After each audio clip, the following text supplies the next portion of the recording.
Yo, what's up mga ka-venture? Magandang araw sa inyong lahat. At ngayon ay araw na ng Sabado. So, nag-duty tayo kagabi at halos inabot na naman tayo na magdamag. So, ito yung duty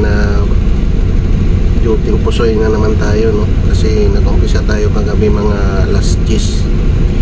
Nag-disconnect kami at saka inabot kami ng alas 4 ng umaga na. So nakatulog lang tayo ng konti at nagising gawa na nagutom. So ito, mag-almusal tayo ng noodles. Ito guys, noodles tayo. So ngayon ay tapos na yung trabaho namin doon sa Malaysia. At ngayon ay babalik na kami ng Singapore. So ang pizza natin ngayon ay 19 ng August 2023. So kasalukuyan ay underway na kami papunta ng Singapore. So pagdating ng Singapore, off-hire na yung barko, no? Magantay na naman ng job order or sa kailan ng sunod na trabaho. So baka matagal-tagal tayo doon sa Singapore, pero siguro hindi naman nabuti ng 2 buwan makapagtrabaho ulit itong barko namin.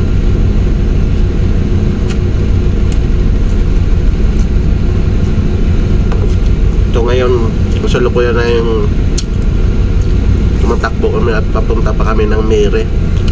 At kukuha kami ng clearance doon bago kami diretso na ng Singapore. So pag nakuha na namin yung mga papilis namin doon sa Miri, kami ay tatakbo na papuntang Singapore. So ayan. So guys, ito lang, no, konting pasilip lang dito sa sunod na video. Panoorin nyo hanggang sa matapos kasi papakita ko sa inyo kung anong mga ginagawa namin dito dun sa trabaho namin. So konting ano lang kasi gawa na bawal mag-video, bawal picturean or mag-video dun sa ginagawa namin trabaho.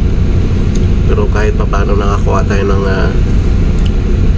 konting video. So ngayon papasilip ko lang muna sa inyo yung kuberta namin, yung sa likod at saka yung sa labas, yung makikita natin. Alright, so ayan, abangan nyo, let's go.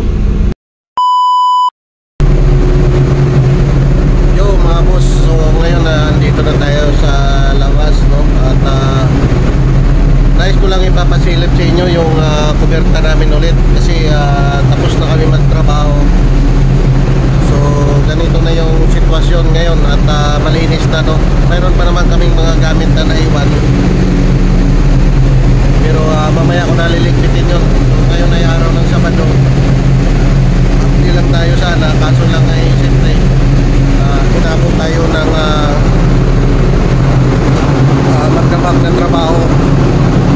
So ngayon papakita ko lang sa inyo yung backdeck. So ngayon naiwan dyan yung ating yung ginagamit namin towing wire. O ayan, so yung short chain naiwan pa doon kasi dapat liligpit ko kanina. Eh sabi naman ni kapitan saka na lang daw at magpahinga na kami kasi inabot na nga kami na magdamag ng trabaho. So ngayon ito yung makikita natin sa kuberta. Ayan, dito tayo nakapisto sa crane deck, no? Ito yung ang tatlong palapag ng barko. So yung pangapat, yung pinaka brakes. Ayan kung makikita nyo, ayan yung brakes sa likod ko. So ngayon ay ulan-ulan, natapos lang din ang ulan. At ito maganda yung panahon na maliwalas.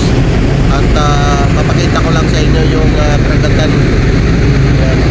Ngayon ay heading to Miri kami at kukuha kami ng clearance. Pag na-clear na kami doon, saka na kami tatakbo papunta na ng Singapore. Pabalik na kami ng Singapore kasi mayroon na kami. Tapos na yung trabaho natin sa offshore.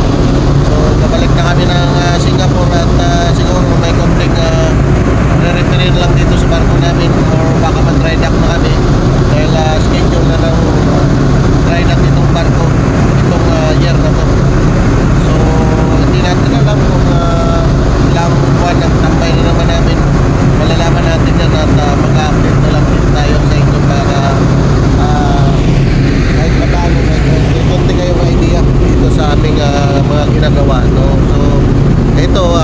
konting pasilip lang, no? At mamaya kasunod ng video na to, ipapakita ko sa inyo kung ano yung mga trabaho namin doon sa offshore na sinasabi ko, kung anong mga ginagawa ng barko namin. At konting video lang, no, kasi bawal talaga ang magbi-video doon. At ayaw kasi ng company na ganito ganyan, masisira yung ano nila sa trabaho nila. So ayan, dito tayo sa Coberta at kasalukuyan na ganito yung sitwasyon, no? Makikita natin maliwalas at maganda, tumatakbo yung barko namin. Ayan, right. So ngayon titingin tayo sa harapan para makita nyo naman.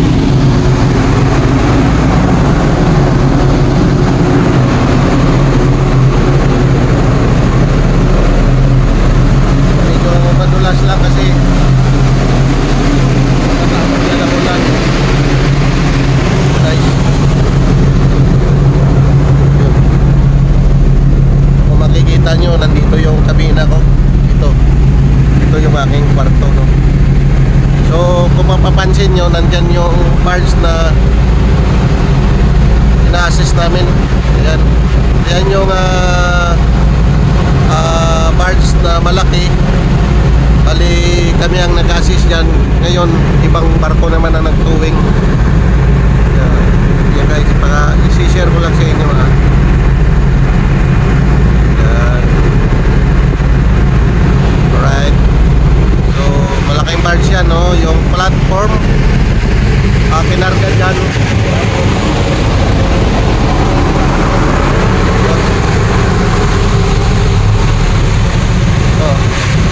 Galinggana yan.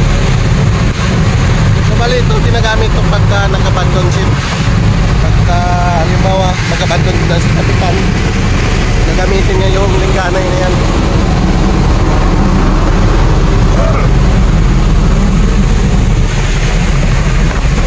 Ayan na guys, at yun, no? Ayan yung barge na pinagtrabawa namin. So sila ang naghahatak, kami naman ang mag-a-assist. Ganon din nung pagpunta namin, kami lang din na nag-assist din sa kanila. So ayan, maraming salamat. At dito sa ating mga solid supporter, mamaya magsa-shoutout tayo. Alright, i-click natin yung mga nagpapa-shoutout sa atin, ano. So ayan, ito yung paligid.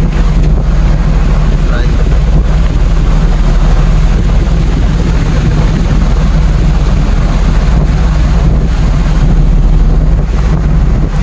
So guys, abangan nyo yung mga next na video kasi yun yung papakita ko na tinarabaho namin dun sa offshore, no, sa location.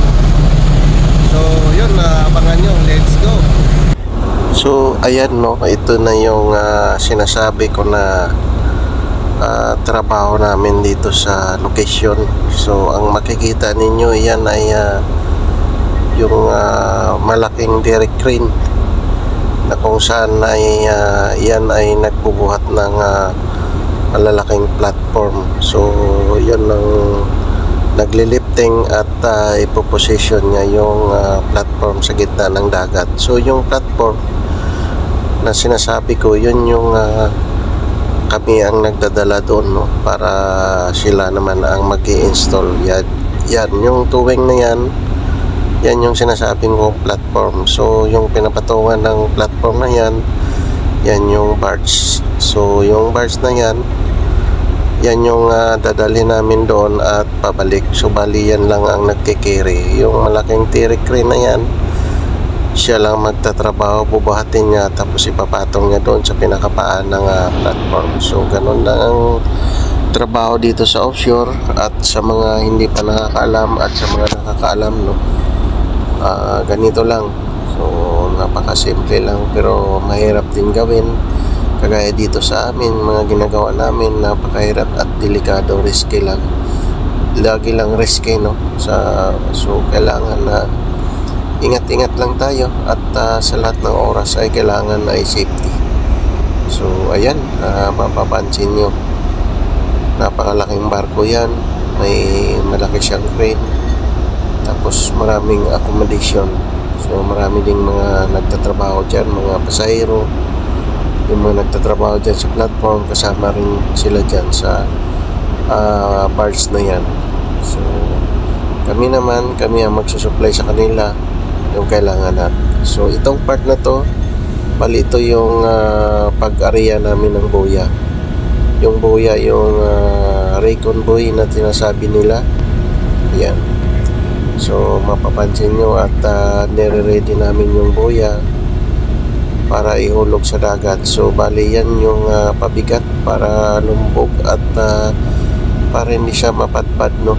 Kasi yan yung ginapasihan nila na guide para magkuha ng mga data sa dagat, sa ilalim at saka sa ibabaw ng dagat. So ayan, mapapansin nyo, ihuhulog na namin yan at ililits ko para lumubog sa ilalim.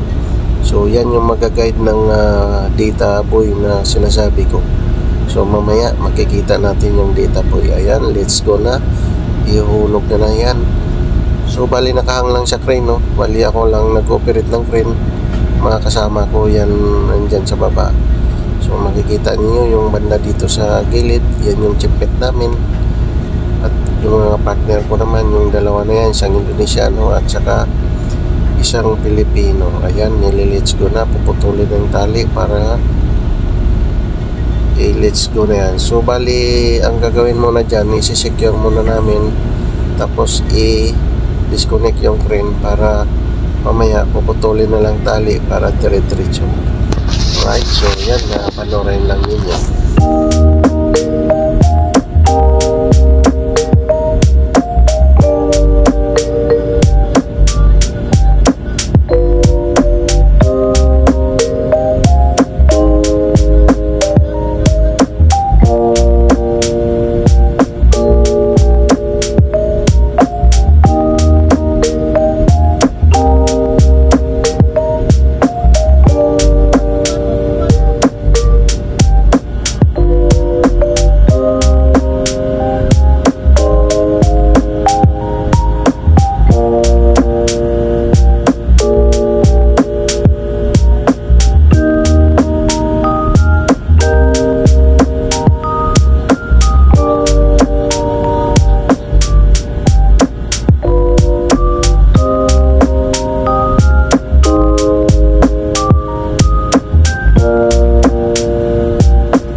Ready to cut na, no, para mahulog sa dagat yung buya na yan o yung pabigat. So ngayon ito ay puputulin na para malaglag sa ilalim ng dagat.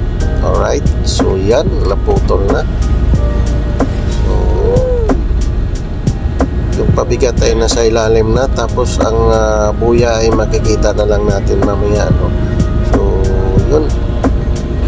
So ayan, makikita nyo at andyan ako nag-ooperate ng crane sa taas. Alright, so ayan na, no, at na-let's go na natin. So makikita natin, ito na yung Raycon buoy na sinasabi ko. So yan yung nagbibigay ng data sa dagat, no. So yun ang inariya namin at yun ay naiwan sa taas para mag-floating siya. So pumonitor niya yan kung anong kondisyon ng dagat hanggang sa matapos ay kami din mag-re-recover niyan pagka halimbawa ay tapos na yung trabaho doon sa ginagawang paglipat ng